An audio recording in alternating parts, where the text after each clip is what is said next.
Hi, I'm Professor Beck Strah. And I'm Professor Eric Bronson. And this is Prison Breakdown. Breakdown. 2, 3, break!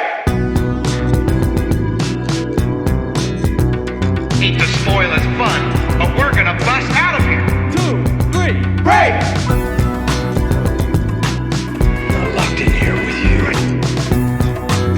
You're locked in here with me. 2, 3, break! I can honestly say I'm a changed man. No danger to society here. God's honest truth. 2, 3, break! I'm not leaving this cell. I'll get out my way. The right way. 2, 3, break! Ahoy, dudes! Welcome back to Prison Breakdown. Ahoy. Joining me today is Professor Eric Bronson. Hey, dude. Hey, how are you? I am outstanding. How are you, friend? Great. Doing great. Just happy to be back and be able to get our little podcast going. Excited about today's topic. Lots of fun. Yeah. Eric, you sound better. You're back on your feet. I think I'm on my feet. I don't know. It's maybe it's the new normal and being old. I don't know. It's probably you bald, feel congested all the time, act real crotchety. I guess the new description should be in my professor and evaluations. My goal is to see as many students write cantankerous as possible on my evaluations. Just say, be that old man. Yeah, who's a good model of an old man to follow if we want to be cantankerous? I don't know. That's a damn good question. I always think of Crankshaft from the comics. The old man bus driver. My grandfather used to like him a lot. Yeah. With Pickles, the old man from Pickles. Mm-hmm. Yeah. Who are the good cultural models of old cranky man? Producer Britt, you got anything? Yeah, I was gonna say he's definitely old. I mean, we got, of course, Grandpa Simpson is a cultural model. Yeah, cranky man. Old man yells at sky. He's a classic. Now, before wait a second. If we're gonna go with the old man route on the Simpsons, don't we go to the who's the pedophile? Oh, you're talking about Family Guy, Quagmire. Oh, no. The old man on it is on Family Guy, but who's the old man? Hey, young man. That guy. Yeah. Yeah, but he's not cantankerous. He's way too excited in life to see the children. Right. Eric's just establishing himself as old by getting cartoons mixed up. But that's the truth. So. Now, I would like to, before we go any further, I would like to put a stop here and talk about a little something I went to called Puddy and Peterman Crass in Class the other day, which was the stand-up comedy of John O'Hurley and Patrick Warburton. This sounds exciting. I saw this a long time ago because posted because I get some comedy emails about upcoming acts, and I saw that and just scrolled right past it. So I am very interested in terms of the performance that was put on and your interpretation of it. So ask me anything. How wonderful was this? So it was weird. And was it money well spent? I was entertained. How about that?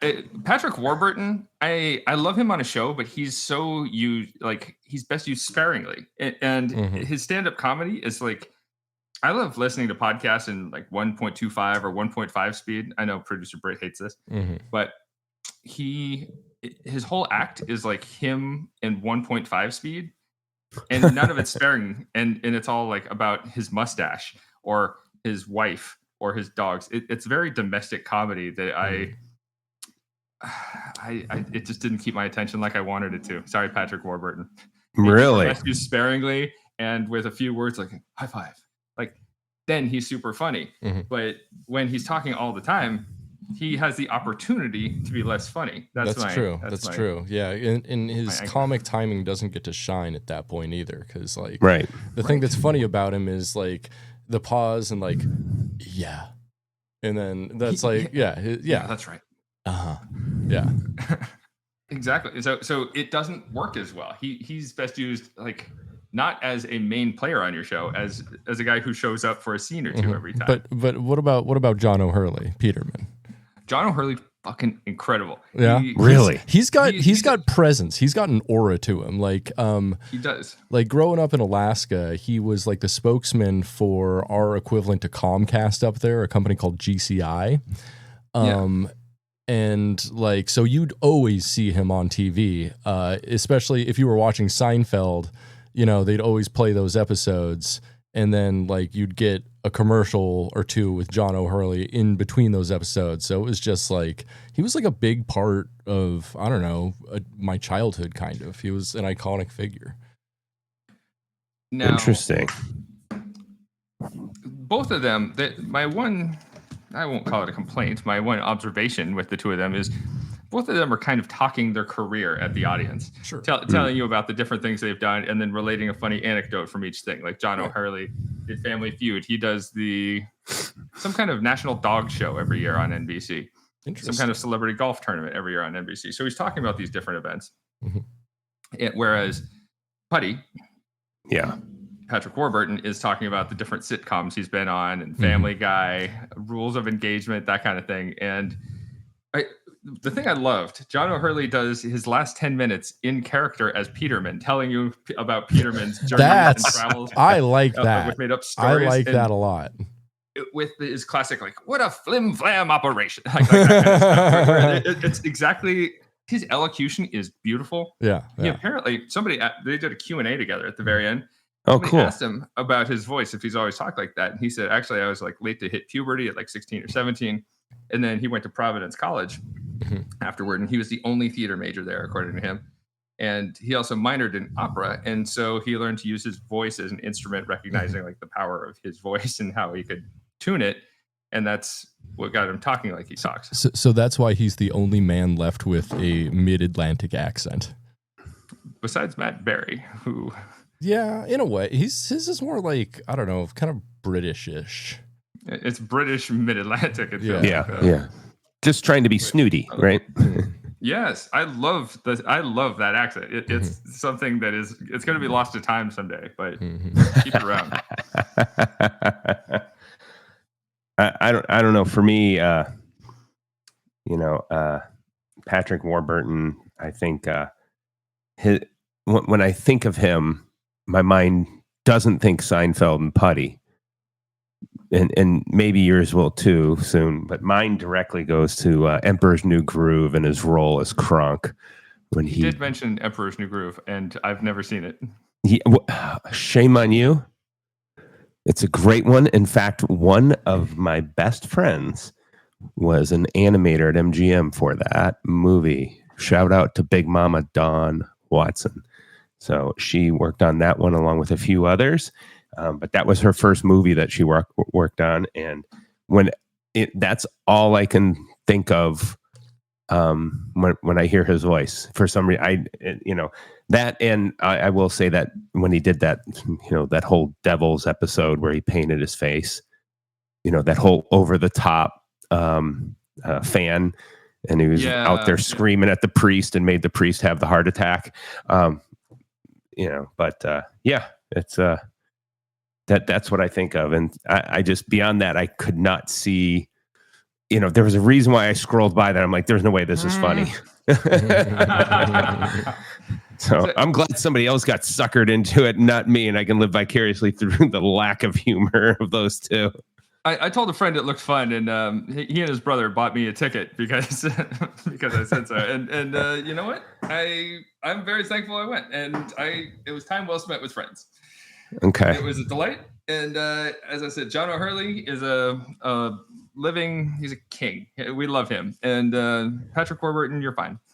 I think every time I board a plane, I think about this scene in Seinfeld where Puddy is on a plane with Elaine, and he's like staring at the back of a seat, and she's like, "You didn't bring a book? You gonna go sit? Nah. You're just gonna sit there and look at the back of the seat? Yeah." Like, that's how he's best used comedically. And I think about people who just look at the back of a seat through the flight and how terrible that must be. I would love to just see that person stare there, and wow. I'm trying to remember that episode. I don't know if I do. Oh, Eric, you'll get there someday. I know. Rewatch. You got kids. Go bring them into Seinfeld. They're gonna love this stuff. Just old. It's all old, friend. Yeah. Now, producer Britt, what's going on with you? Stuff. The West Coast is hopping. Yeah. I'm just enjoying my life out here, going on a lot of dates and having fun in the sun. When the sun's out, which is barely, because I'm in Seattle and it's cloudy.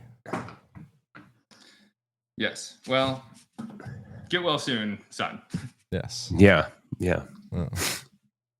But I want to point out that I was not the one who brought up the weather first. So now that the weather's brought up, since we're here, yep.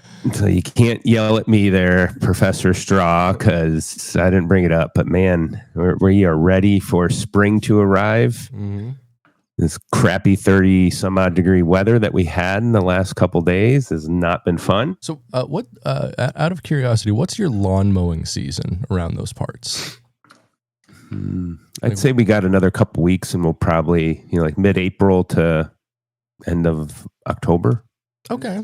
Pretty good. Yeah. Pretty good lawn mowing season. It's not bad. I'd say that's about Seattle's lawn mowing season. It starts to get greener around now-ish usually. Yeah, as soon as I think it's, I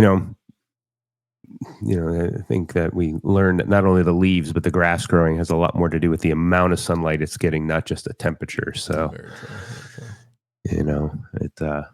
but true. boy, when I was living in Texas, we got the month of January off, and that was about it.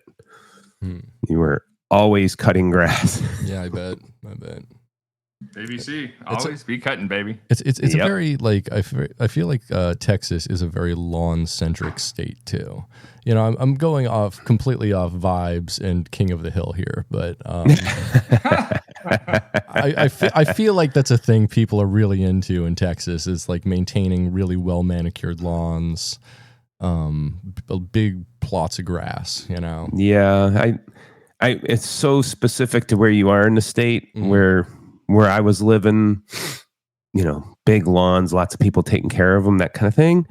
Where my wife is from, no grass. So, fair. Yeah, too hot, when you're in that high plains desert, gotcha. Oh. There's no grass whatsoever. It's a fun attempt at grass, I guess you could say.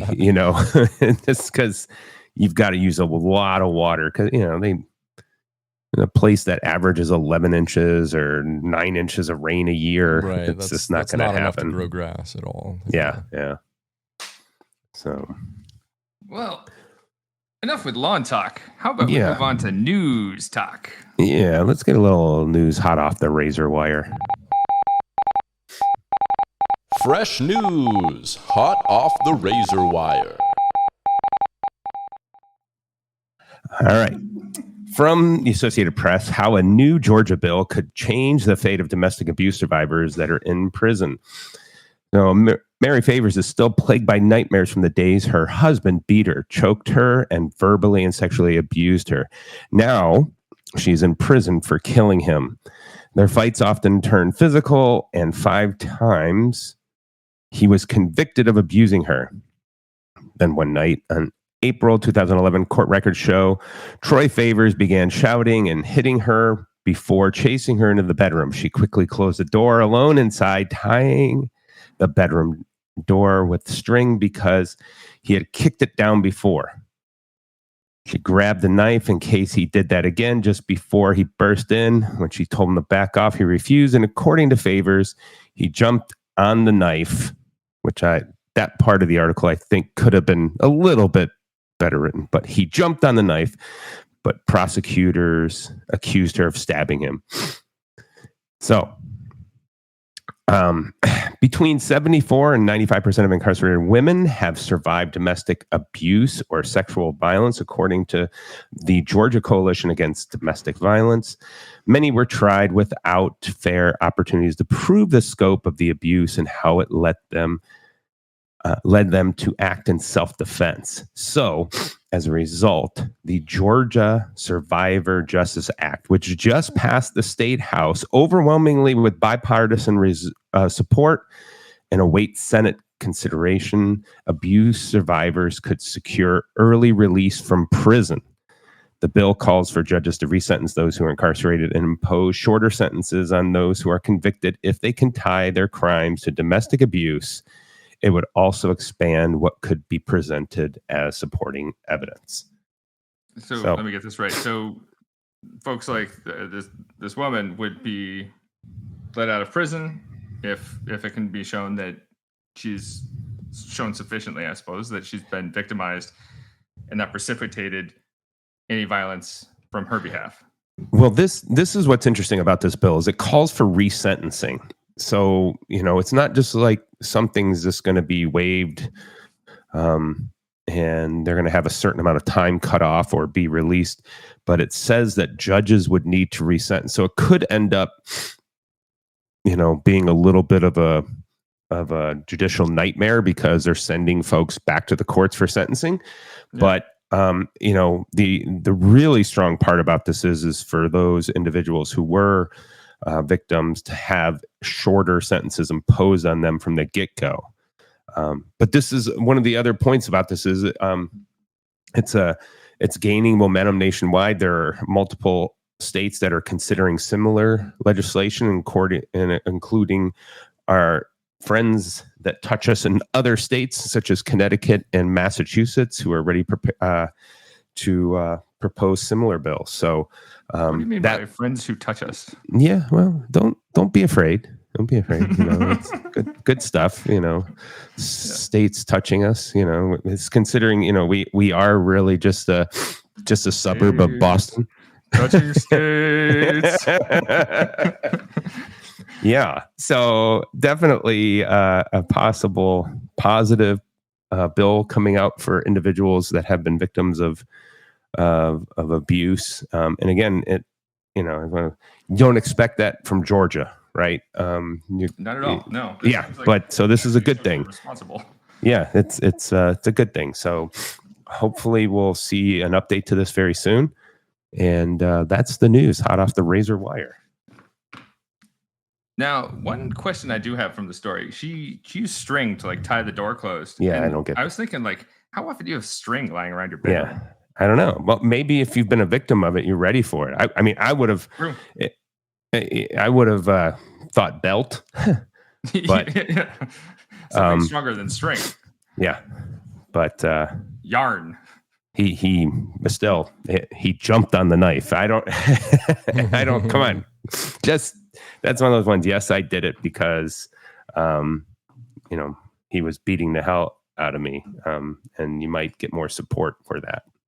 Yeah, absolutely. And it contextualizes the offense versus the cut and dry, did you do it or didn't you do it? Well, and I think, okay, if someone kicks in a door and I stab them, I'm saying this is self-defense. Come on. Right. Yes. I don't know.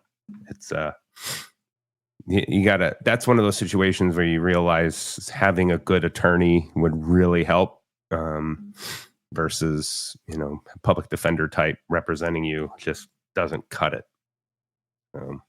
Yeah, I can totally imagine you're correct.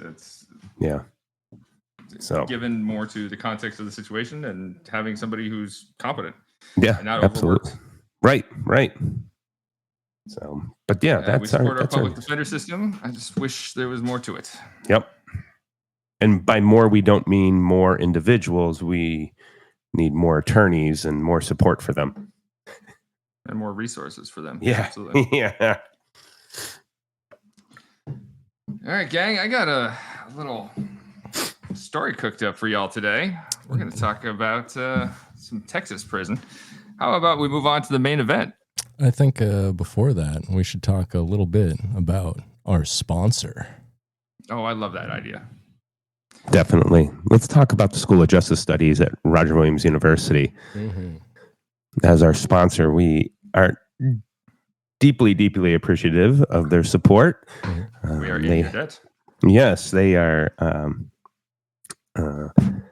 the top school in when it comes to criminal justice and legal studies, forensic science, and we got some new additions coming in: sociology, anthropology, and political science.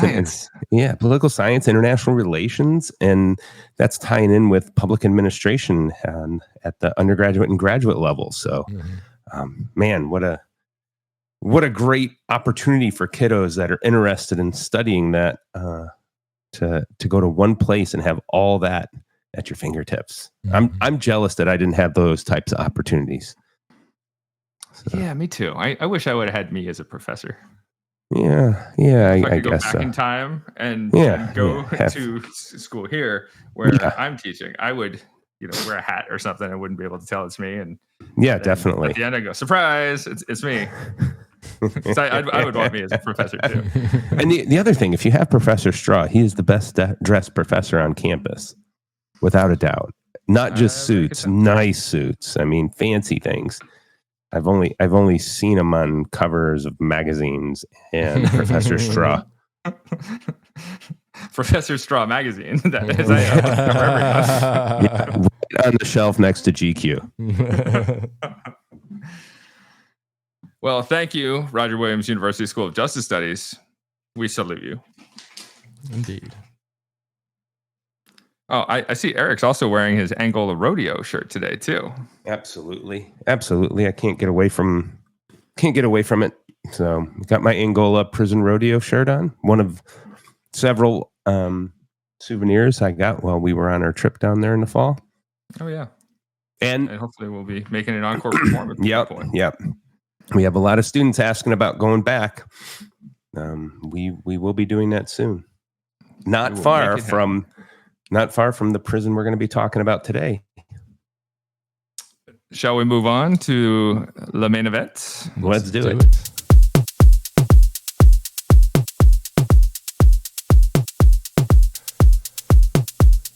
Main event. Main event. Main event. Main event. Main event. Main event. Main event. Main event. I want to point out, producer Bright used to have a band called DTRM, short for Danny Tanner's Rainbow Militia. And they had a sidebar band called D-Trom. And how would you describe D-Trom? This is a D-Trom song right here that we just listened to. Kind of. So D-Trom was like it was kind of like a parody of like bands like Rammstein and stuff like that. So the idea was we were like two German like leather guys who just made music about like absurd and like overly sexualized and just like weird stuff as like two German guys. Like we had a song called Cat Love. It was just about like loving your cat, not in a sexual way, but yeah. Was that Ducat? Ducat. It was kind of like that. It was like cat love, love your cat. It's cat love. Wow. It's a deep cut that I know the listeners don't care about, but I wanted to point it out because I recognize. Yeah. Now, today we're talking about the Walls, the Texas State Penitentiary at Huntsville. Have you heard? I've heard and been. Oh. Yeah, I've been. So now I'm going to ask you to drop in some fun facts and some of your knowledge about it. Absolutely. Talk about the Walls. The Walls. It's an old institution. Been around for a long time. It's Texas's first prison. So we're going way back. And what's fun is it's right there in the center of Huntsville and towns around it and the university's right there. You know, they joke around that Sam Houston State University is, you know, the students leave there and walk right across the street and get to work at the Walls unit in Huntsville. Yeah, that's interesting. I have a friend, shout out to Dr. Studi Cocolera, who teaches at Sam Houston State, and she said that it is so largely like the program is largely practitioner focused. People going through the program and coming out to be cops, corrections officers, that kind of profession. Yeah. A lot of the students while they're going to school there also work in the Department of Corrections for TDCJ. And they Texas Department of Criminal Justice. Yeah. I forgot that's here's an interesting tidbit.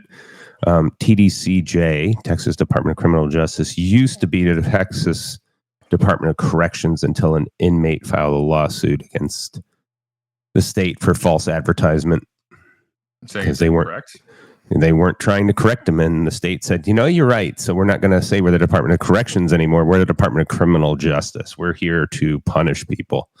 Wow. So shy away from it. Yeah, but a lot of the students who work, a lot of the students who go to Sam Houston work at the prison at the same time, and work on that degree. So it's just a short drive for them over to work in the school. So it's called the Walls. It's the Huntsville unit or the Walls unit at Texas State Penitentiary. And there are 5 state prison units in Huntsville, including the Walls unit. And Eric, why is it nicknamed the Walls? The Walls unit is done so because the red brick walls are so shocking to the eye, especially back in the 1800s when it was built. It really stood out across the green landscape there. That red brick is so bright. And so people would talk about the red brick walls of the institution. And so that's how it got its name, is the Walls unit.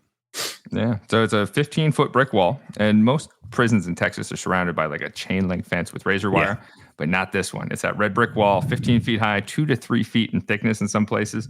And in some sections, it goes up to 32 feet tall, which is like 3 Erics stacked up. That's it is interesting because it's amazing how red those walls in the buildings down there that were built during that time period still are. I mean, it is a very red brick from the clay down there that they use to make those bricks. And it's just something that really is just kind of striking. And so when you have something in the 1800s that's being built and it is so, at that time, that's kind of shockingly large. That's why it stood out. And they still call it that. So for the history on it, the Walls is the oldest still standing prison facility in Texas. It opened in 1849, and Texas had only just become a state 4 years prior. As you said, it's presently run by the Texas Department of Criminal Justice. It's seated on 54 acres of land. It currently houses around 1,700 inmates. The facility itself has 450 staff, and 330 of them are security employees, like corrections officers. 88 of them are non-security administrative staff, and 11 are in education. And they also have 17 employees who are contracted in for medical and or mental health services. They have a bunch of programs, though. They have GED, they have basic literacy, business image management, multimedia, printing, imaging technology, automotive technician specialist programs, cooking and baking, auto mechanics 1 and 2, and a vocational program put up by Lee College. I would like to see them take on maybe some more college programs and some more programs that might prepare people for higher paying professions. But we see that everywhere. Yeah. And it's funny, when we're talking about programs being added,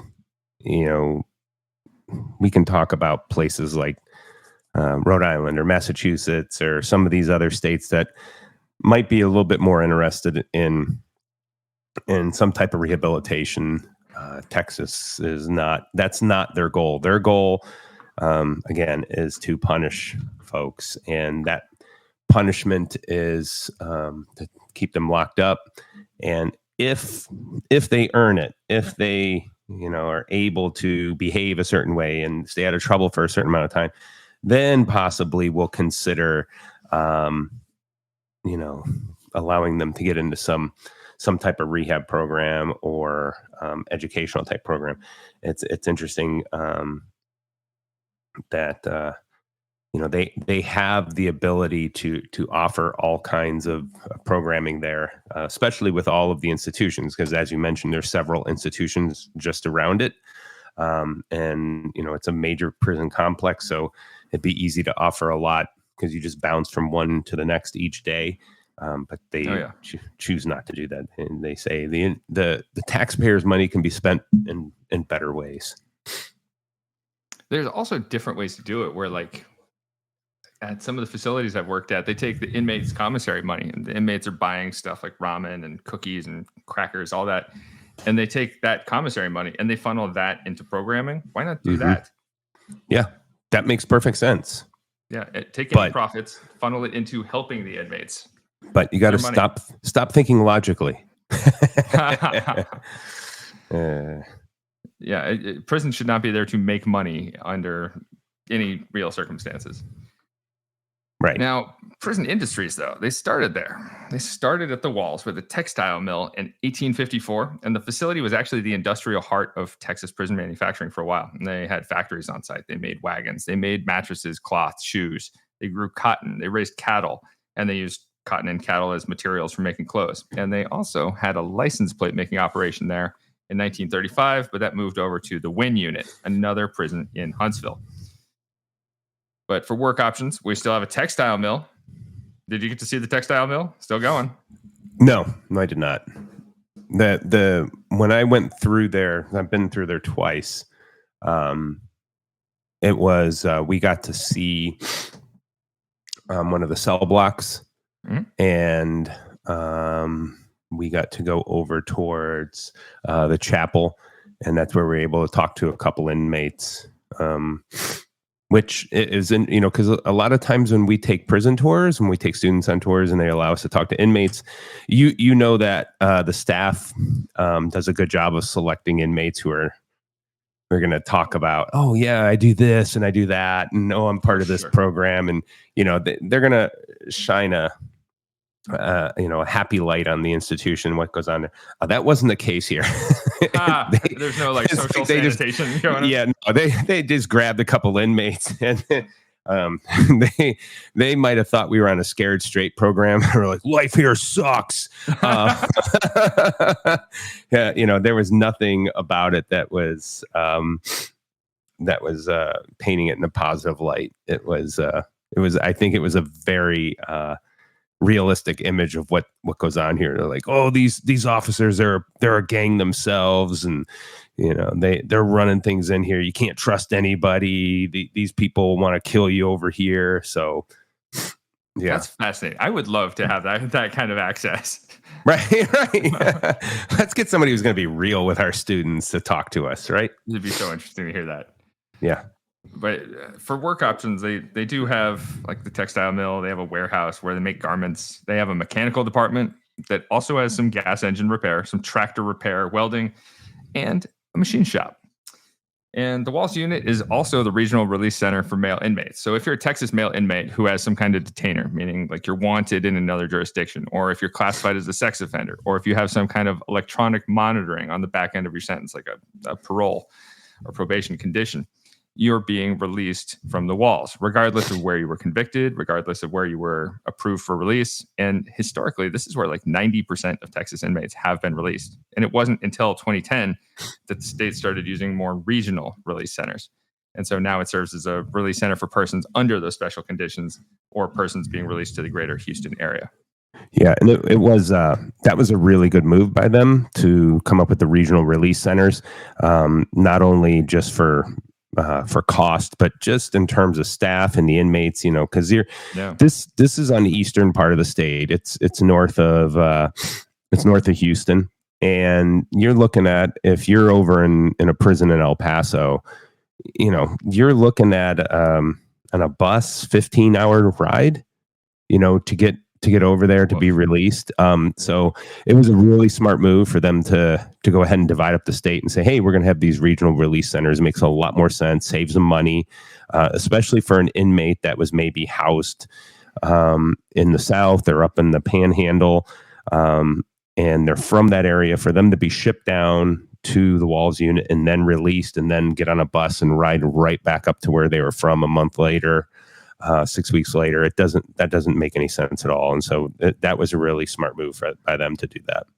Yeah, I'm sure they're saving so many resources just not having to bus people around. Yeah, but that was something before then. I remember talking with folks that worked there. Is just the constant, buses in and out all day long because of that pre-release center, and constantly having to, get inmates off the bus and, send them out the door and put them on another bus or ship them off because maybe they screwed up while they were in there. It was chaos according to them. That's fascinating. And I want to take this next section to roll it back a little bit and give the listener a little more historical context on the walls. Originally, the Huntsville unit, the walls, was made only for white Texans. So at the time of its opening, 1849, the penalties reserved for black Texans were whipping and hanging. And during the U.S. Civil War from 1861 to 1865, inmates worked there producing uniforms and tents for the war efforts, of course, for the Confederate side. Scandal noted. Right. And they also housed Union prisoners of war at the walls at the time. Now, following the Civil War, the Huntsville unit was the only prison in the Confederate States that was left standing. That's crazy to me. It's like everything else gone. And notably, following the war, the Huntsville unit was the first racially integrated public institution in Texas. And women were also held in the Huntsville unit for the first 30 years. In 1883, though, they were moved to the Johnson Farm, a cotton plantation nearby. The Walls is really notable for being the administrative headquarters for the Texas prison system. Like the superintendent and other executive officers worked there. And before computer record keeping took off, this is where they had master records for everyone across the state of Texas.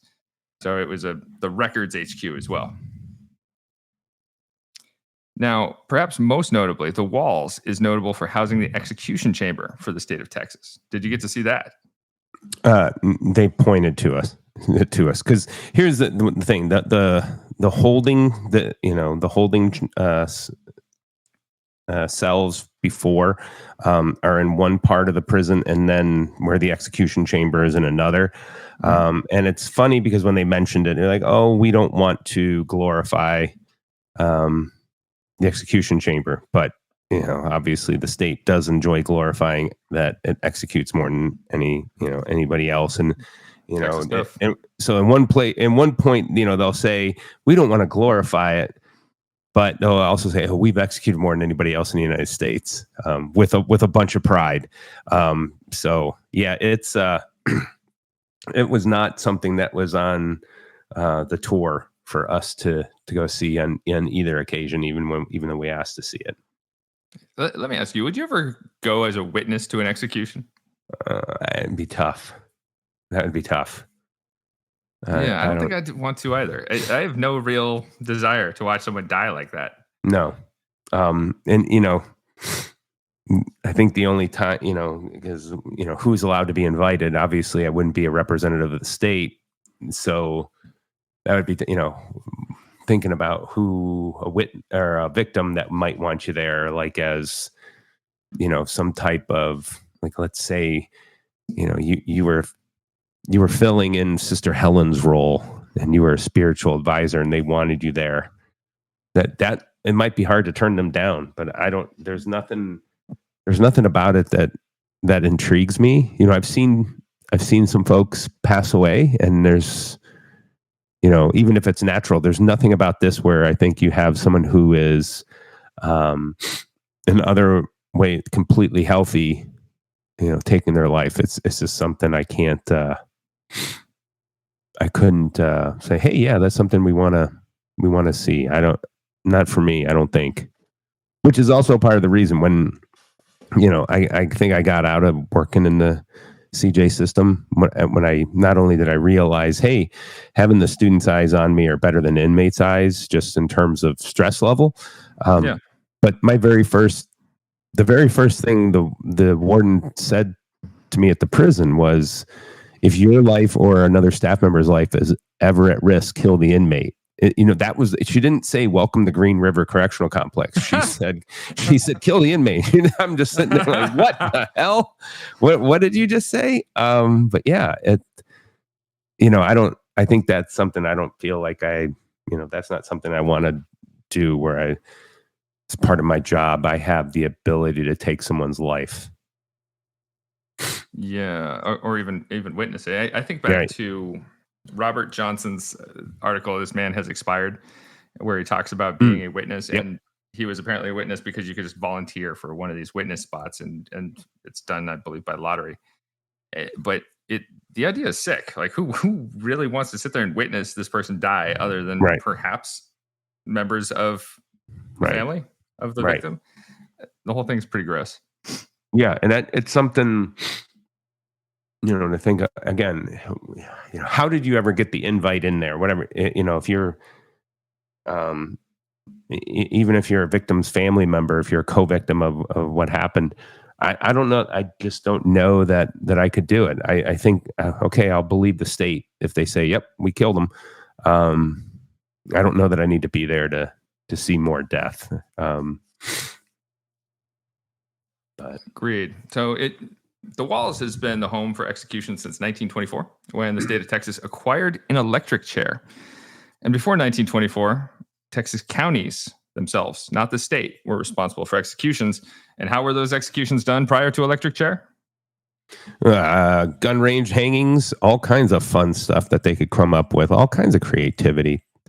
Oh, yeah, typically by hanging. And then 1924, Texas acquires the electric chair named... Did we call it Old Sparky? Boom, we did. And it was an electric chair constructed by inmates. Every state calls it that. It's so boring. Well, that's the thing. I mean, can we come up with some other, something else that relates to electricity? I mean, every state calls their electric chair Old Sparky. I mean, it's just so played out. We need something else. Now, did you know that when Old Sparky of Texas was first introduced, Texas actually executed 5 guys in one day by electrocution on February 8th, 1924. There's actually no rules that prohibit it, but it's pretty uncommon. And Texas hasn't done it, though, since like 1951. It's now that you mention it, I remember them saying something along that lines, but I didn't remember that. If you had asked me, I would have forgotten it. But now that you say that, I'm like, yeah, they did brag about that. Of course, they would brag about that. Yeah. Of all the things you can brag about. Right. So Texas carried on with the chair until 1964, when executions were found unconstitutional for being carried out with racial discrepancies in how the laws were enforced. And interestingly, it took the Texas legislature until 1982 to revive the statutes and bring back the death penalty. And when they brought it back, they also adopted lethal injection as the primary means of state-sanctioned murder. And Old Sparky actually got retired in 2008, and it now resides in the Texas Prison Museum off the highway in Huntsville, Texas. Yep. Yeah, that's the one. If you're ever driving up, or if you're ever driving in between Houston and Dallas, you'll pass through Huntsville. Mm-hmm. And depending on which direction you're going, north or south, you might see this really obnoxious statue of Sam Houston standing there. It is absolutely massive on the side of the road, and you can see it from quite a distance away. But then when you get right into Huntsville, you will see the museum off to the side of the road, and you can pull over and go visit the TDCJ museum with a lot of information tied to the Walls unit. But also, it obviously does get into the history of the entire state and the corrections, correctional system there. It's not a bad visit if you're ever down that way.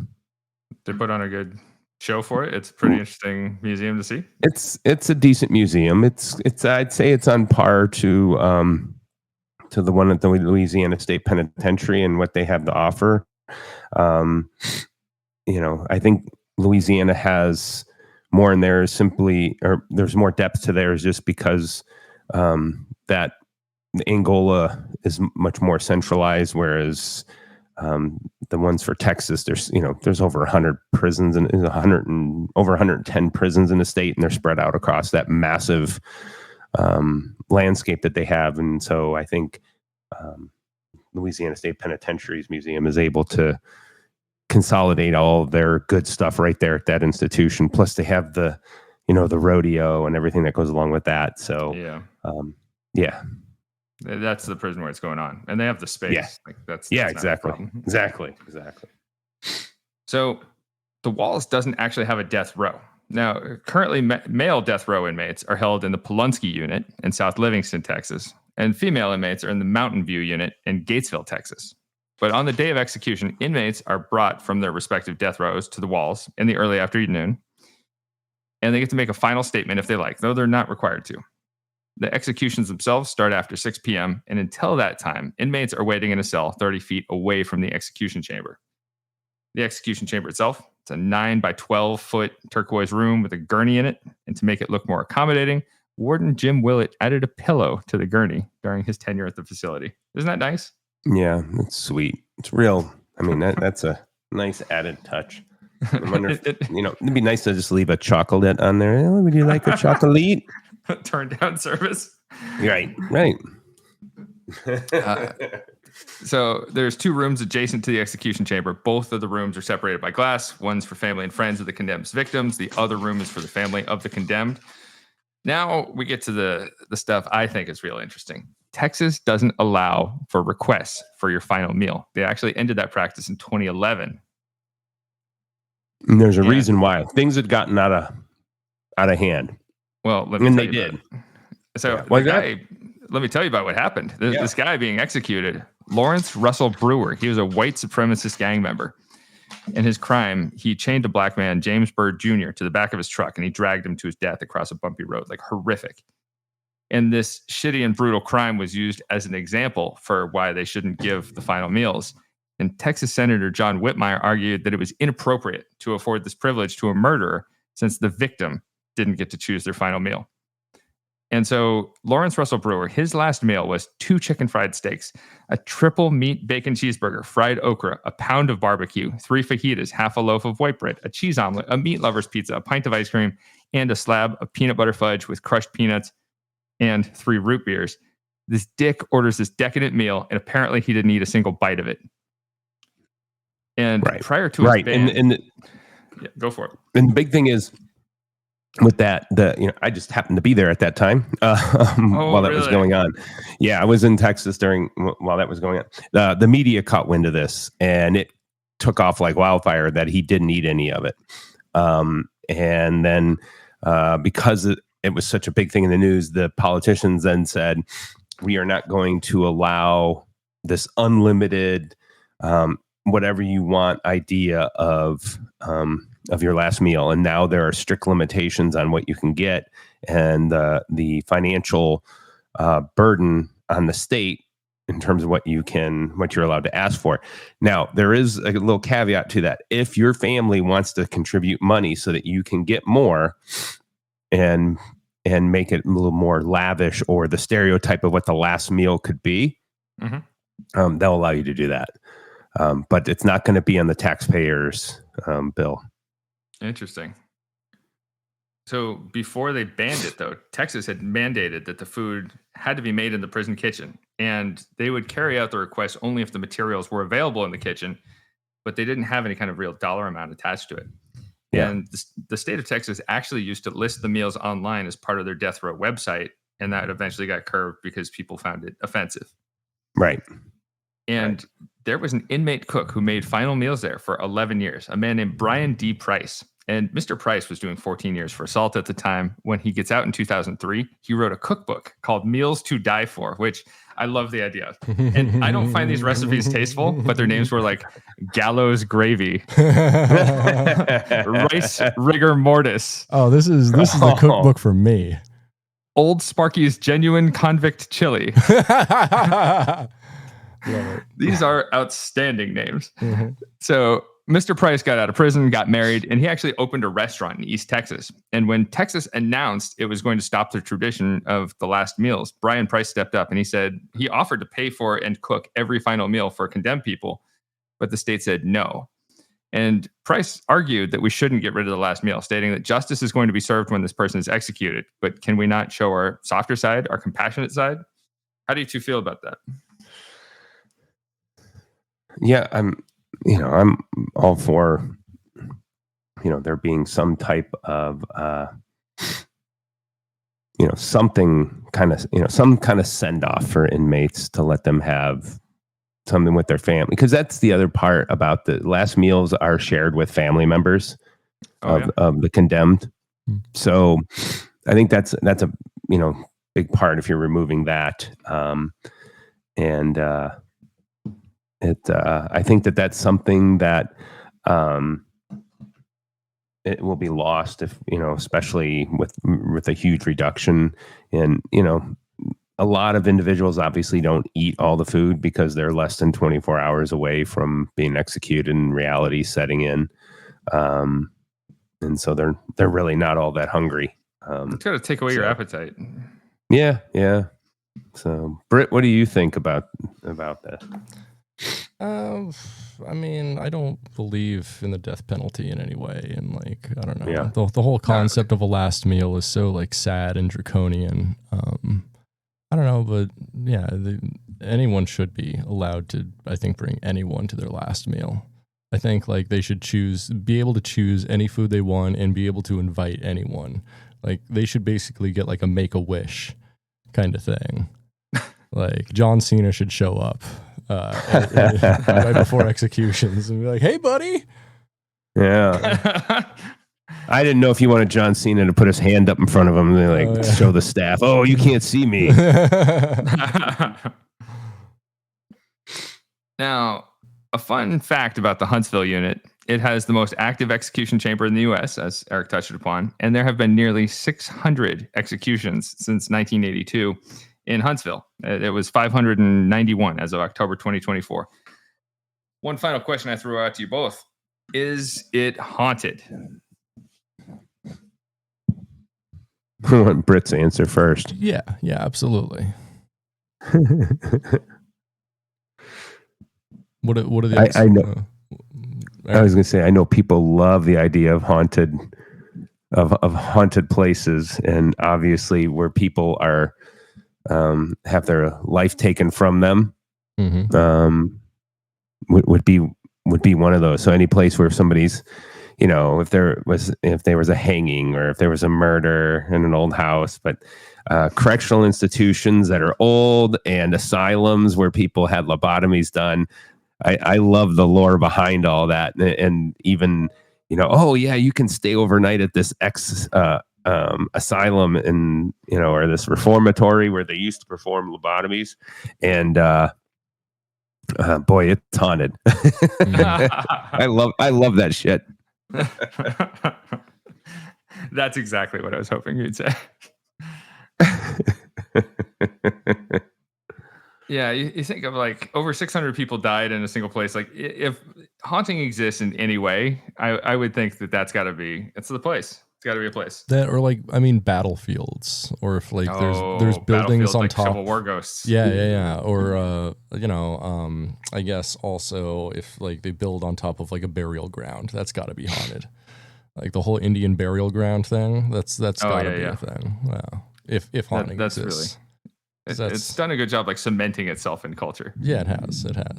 I'm glad because it makes people like respect, if even for superstitious reasons, it makes people respect native First Peoples grounds, which is nice. Yeah. One of the few times. Yeah, one of the few times. Americans. It's fun that it takes some type of belief in ghosts to get Americans to respect a group of people. Maybe the First People's lobbying group should just send ghosts to Congress. There we go. Just haunted companies. This company's haunted, and they'll send you a ghost. Man, things will. Can you imagine the laws would get passed? Right around. Ship shape. We're going to be running as like the perfect country in no time. Just ghost law. Yes. Legislating around haunting. That's a book. That's our book on I don't know, Ghost Press. Eric and I were releasing it next year. Yeah, exactly. That'll be perfect. Mm-hmm. Now that's all I've got for the moment. We're going to follow this up with talking about some notable inmates and a very notable hostage situation that took place out there, but that's for future episodes. For now, I think we should move on to what people are asking for. Give the people what they want. What do the people want? They want a movie minute. Oh, I thought they wanted big sexy Bronson, but we'll go to the movie minute. 60 seconds with producer Britt to talk about movies. Hey, let's put 60 seconds on the clock. So, last time, if you listened, Judge Strah here sentenced me to watch Jesus Shows You the Way to the Highway from 2019. So, Jesus Shows You the Way to the Highway from 2019 is an absurdist Estonian movie written and directed by Miguel Lonzo. At first, the movie is seemingly a large blend of like different filmmaking styles and elements that are like kind of disjointed, but eventually it converges into something I think that's kind of remarkable. So let me give you all a brief plot rundown. There's a virtual reality program called Psycho Book, which houses 4 kung fu masters a la Wu-Tang or Shaw Brothers films, and the CIA needs to stop them. That's it. That is the plot of this film.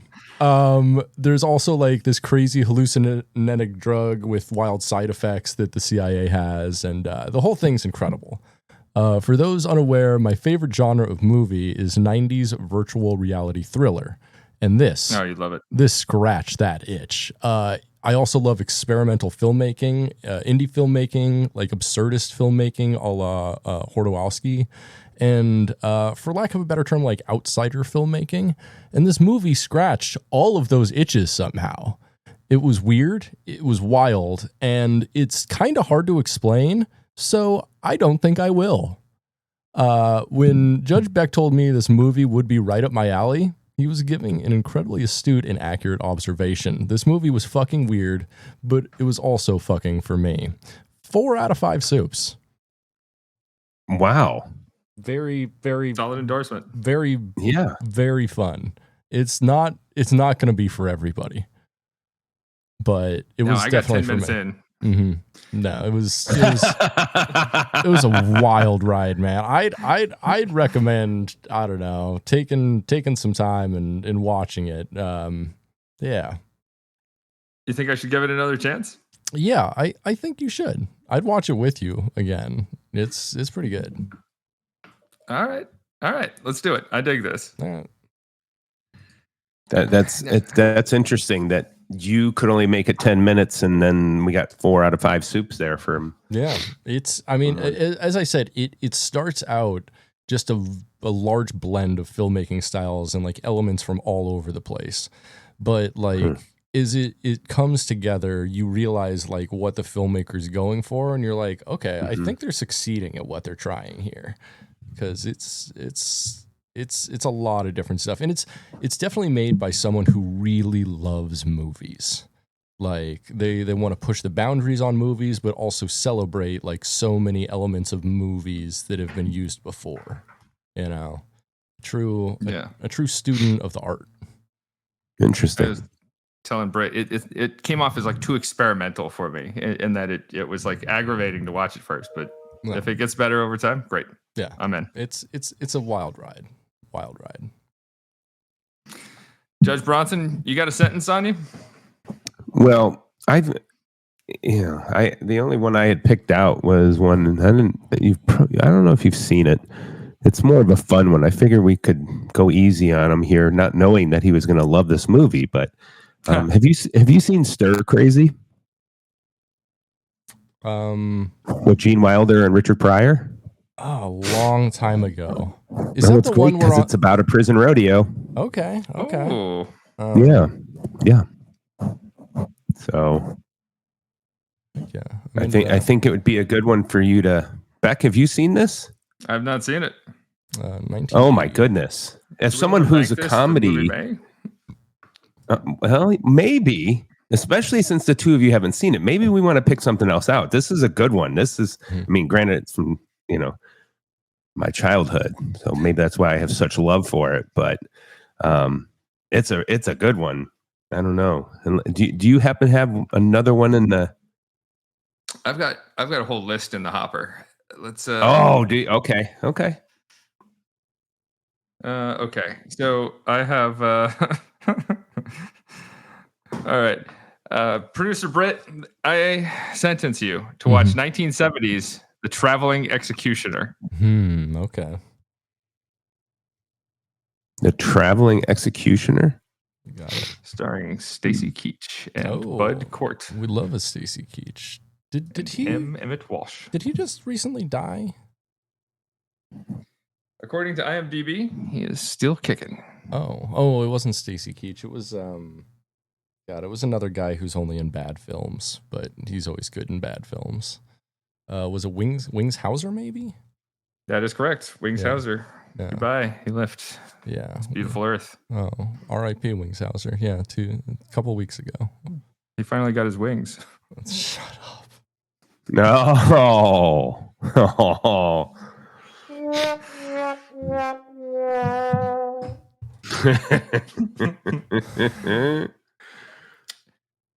Well, all right. Oh boy. Shall we wrap up shop? We shall. Yes, sir. Let's call it a day. Tune in next time for some more talk about the walls. And we're going to tell you about some notable inmates there. That sounds great. Till then, thank you again to Roger Williams University School of Justice Studies. And Eric, will you do us the honors? Lights out.